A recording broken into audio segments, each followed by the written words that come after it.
What's up? Yo, what's up? Good morning mga kablagadags. Andito na naman po tayo sa Imaw Loft, no? Ah, ah, Gagawa tayo ngayon ng kulungan na magkakasya ang 10 flyers para sa ating mga pang norte ng 2024, no? So, puro flyers lang talaga ang nakalagay doon, guys. At nakabukod talaga sila, yung mga pang norte lang para hindi magulo sa liparan, no? So tara, samahan nyo ako. At syempre bago yan, pakilala ko muna kayo sa aking inakay. Ayan, nasisingsingan natin.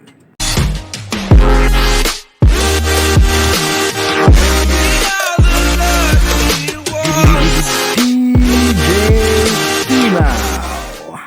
Siyempre bago ang lahat, guys, susuotan muna natin ng ring yung ating ilalagay doon sa ating gagawang kulungan, no? Isa yan, guys, sa ipanglalaban natin ng Norte 2024, no? Yan, at isa rin siya sa mga ilalagay natin doon sa ating kulungang gagawin. Meron na kasi tayong skeletal doon, guys, so bubuuhin na lang natin yung skeletal, no?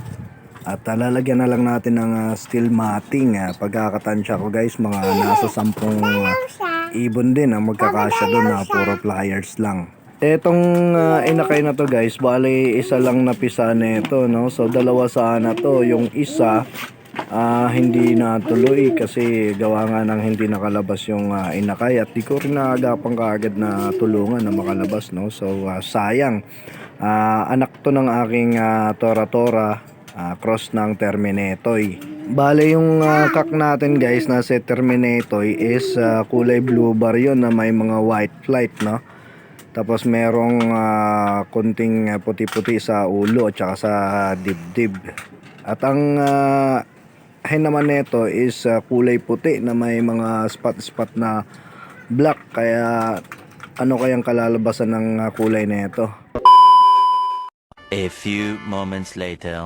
At eto na nga mga kablagadags, no? Pasensya na po kayo, guys. Ayan, at nabura po kasi ang ating day 1 at day 2. Aksidenteng na delete, no?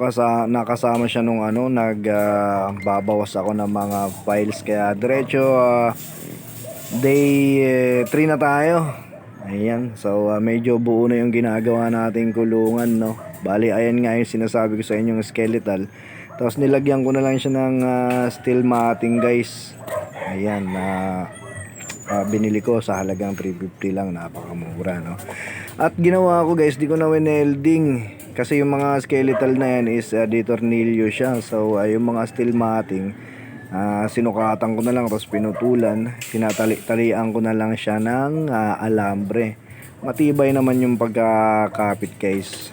Wala naman po din kasi tayong magagamit na pang welding, no? Kaya ayan, tiyaga-tiyaga, tali-tali. Pero syempre tatagal yan at ipupulido natin ang pagkagawa. Eto, guys, pagkatansya ko dito sa kulungan ginawa natin, no? Ayan, pakita ko sa inyo, tansya ko dito magkakasya rito ang 10 perasong flyers, no? Pang north natin. Ayan, ayan, ganyan siya kalawak, guys. Ayan yung skeletal niya. Ayan, may mga skeletal. Dito, sarado yan. Ayan, isasarado ko rin yan. Bale, ang gagawin kong trapdoor dito. Ayan, ganyan, mahaba siya. Mahaba-haba yung, bali maraming trapdoor. Mga 5 siguro, 5 butas. Pwede na yun. Tapos sa baba, ayan, gagawin ko dyan is viewing, no? Steel matting na lang din ang gagawin ko. Para nang sa ganon, meron silang viewing. At ayan, guys, ibabalik ko na nga sa aking misis yung cellphone, no, na ginagamit pang video para mabidyohan niya ako habang tinutuloy natin ang paggawa ng ating mini loft. Ayan, ang gagawin ko dyan, guys, lalagyan ko na lang sila ng mga V-perch, no, na na-order sa online, yung kulay blue, plastic. Ayan, para meron silang perch sa loob bilang tambayan nila, no, habang nasa loob sila ng kulungan. Maraming salamat, guys.